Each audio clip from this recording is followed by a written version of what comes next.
is about the Orion test flight, liftoff to splashdown, and they basically talk about, what needs to be done in order for this project to take place. And so NASA engineer Kelly Smith is on there. He's explaining stuff, but he says something really interesting. So let's check this out. As we get further away from Earth, we'll pass through the Van Allen belts, an area of dangerous radiation. Radiation like this could harm the guidance systems, onboard computers, or other electronics on Orion. Naturally, we have to pass through this danger zone twice, once up and once back. But Orion has protection. Shielding will be put to the test as the vehicle cuts through the waves of radiation. Sensors aboard will record radiation levels for scientists to study. We must solve these challenges before we send people through this region of space. Wait a minute. We must solve this issue before sending people through this space?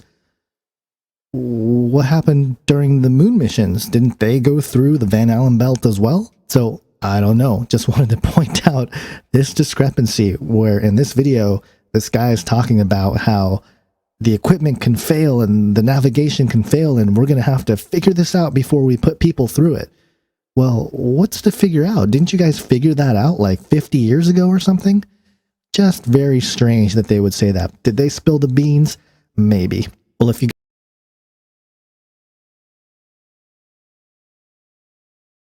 Two special guests from International Space Station, Terry Virts, the current ISS commander, and Samantha Cristoforetti, the first Italian female astronaut in space.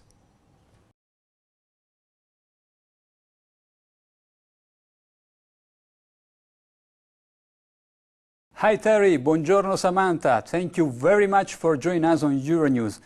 I would like to start by asking how you feel about the other 3 crew members returning to Earth. As the next crew will arrive at the end of March, do you feel a bit lonely up there in space? You know, it was sad seeing.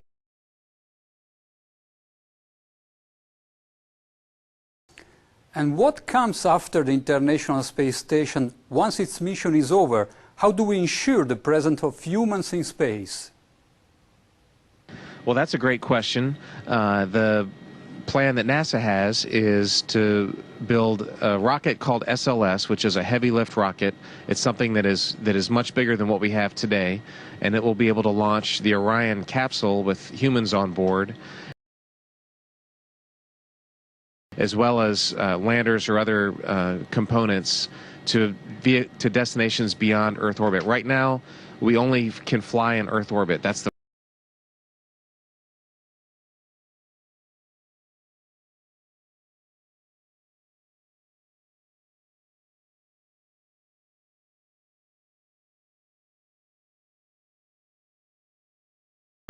we only can fly in Earth orbit. That's the farthest that we can go. And this new system that we're building is going to allow us to go beyond and hopefully take humans into the solar system to explore. So the moon, Mars, asteroids, there's a lot of destinations that we could go to. And we're building these building block components in order to allow us to do that eventually.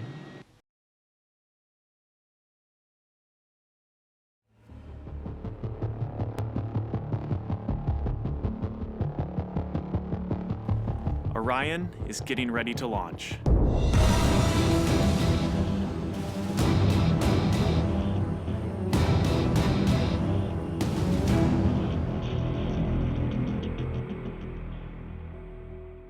My name is Kelly Smith, and I work on navigation and guidance for Orion. Orion is NASA's next-generation spacecraft. Built with versatility in mind, it can take astronauts deeper into space than we've ever gone before, to an asteroid or even onto Mars. For these missions, Orion has to be one tough spacecraft, withstanding high speeds, searing temperatures, and extreme radiation. Before we can send astronauts into space on Orion, we have to test all of its systems. And there's only one way to know if we got it right. No astronauts will be aboard. The spacecraft is loaded with sensors to record and measure all aspects of the flight in every detail.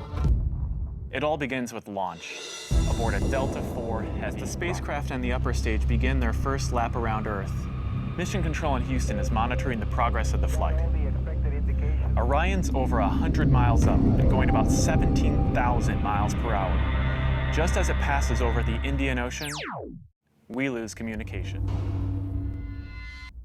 As we get further away from Earth, we'll pass through the Van Allen belts, an area of dangerous radiation.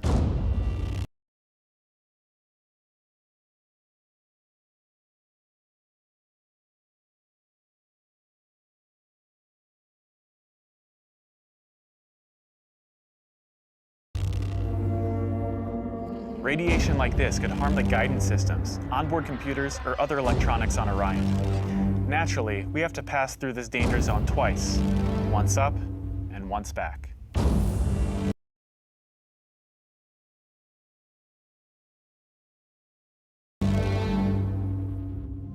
But Orion has protection. Shielding will be put to the test as the vehicle cuts through the waves of radiation. Sensors aboard will record radiation levels for scientists to study. We must solve these challenges before we send people through this region of space.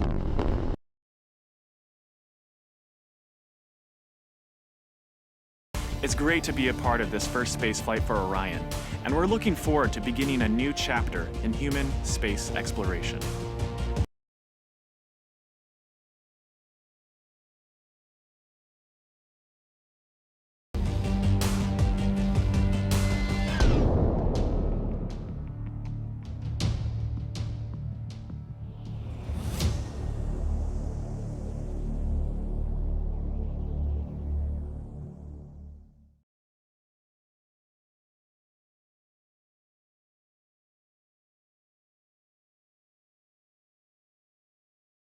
This is a group of social criminals.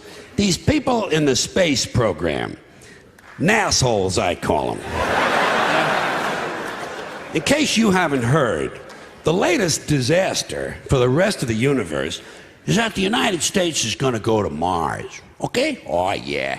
We're going to go to Mars. And then, of course, we're going to colonize.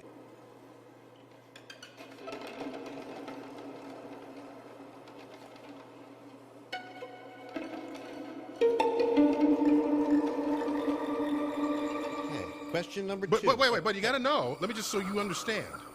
We've been fed a lie our entire, I want to call it a lie. We've been fed. It's a point of view thing, I think.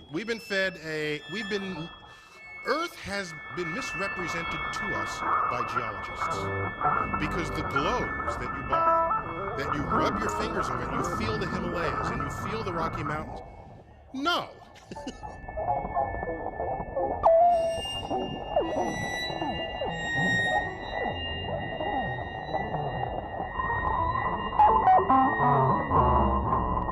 And what you're seeing here is a mirage.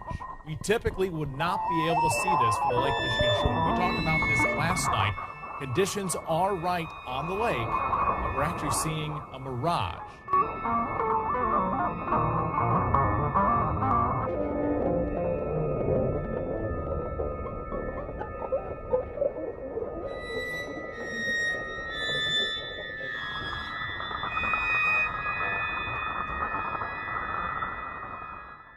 Let's look at an example of such craziness that it actually almost single-handedly got me a full belief in the flat Earth. And that is between California and Hawaii, 2,468 miles. Take that number times 2468, 8 times 2468 times 2468, and you get some incredible amount of inches. I think it's like 50 million. Divide that by 12 and you get 4 million. And then you can take that 4 million and divide that by 5280 to go from feet to miles. And your answer is 769 miles of curvature. Look it up. Again, don't ever believe me. Don't think I'm telling you to believe me. I'm not trying to fool anyone. That is the answer. So, knowing that, imagine a few things for me. For instance, the ISS flies about between 150 and 250 miles in space, supposedly. Now, how would there be a 769-mile-high hump in between California and Hawaii? Well, believe it or not, wake up, knock knock, McFly, anyone there? If you believe in the globe, then you believe there is a hump of water that is 100 times higher than any plane flies in between California and Hawaii that cannot be measured, that you call science. Cannot be measured or tested, you call it science. Scientific method, yet you don't use the scientific method. It just makes no sense. 35 seconds, 135,000 feet into the flight. Looking for an 87-second burn. Uh-oh, uh-oh, uh-oh. He's in a roll, it appears, at this point.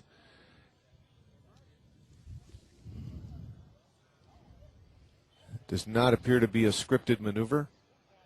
Shut down. Come on, Mike. We have shut down main engines to Spaceship One.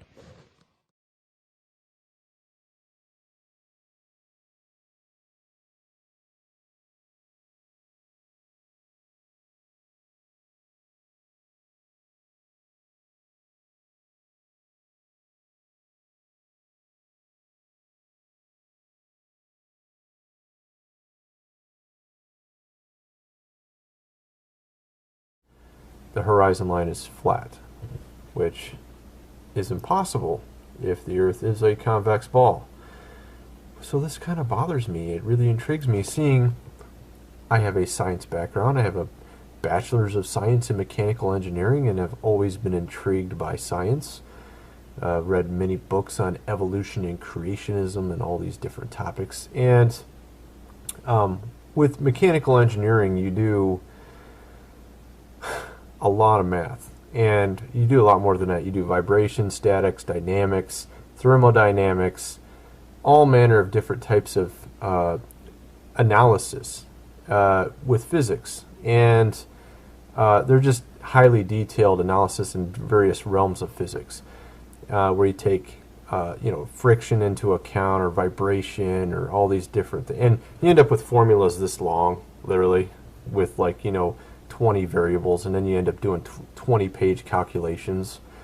I even had one that was like 40 pages long calculation. Yeah, so you actually do mathematical problems that could take 40 pages to solve. You remember when you were in school and you did like this long of a calculation? So that's the kind of background I had when I was in college.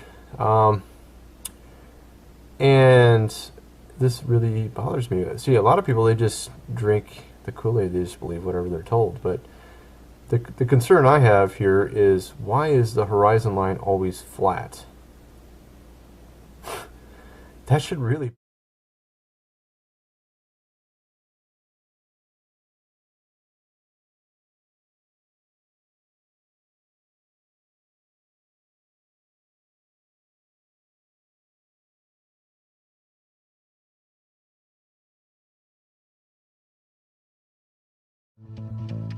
Galileo is probably rolling in his grave. A Saudi cleric said our planet doesn't revolve around the sun.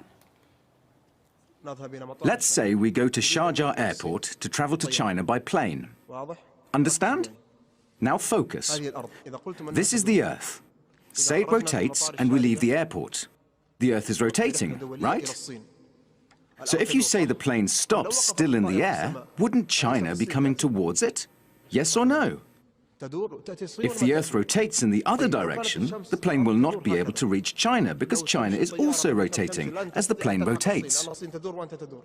Get it? The Earth doesn't revolve around the sun, or planes would never get to their destinations. Some Saudi cup of water physics. Well, the man's theory is quite popular, at least online. It's an instant viral tweet subject trend on Twitter. Some say the Saudis finally got it right after all the years of what we learned in school. This user looking forward to the cleric's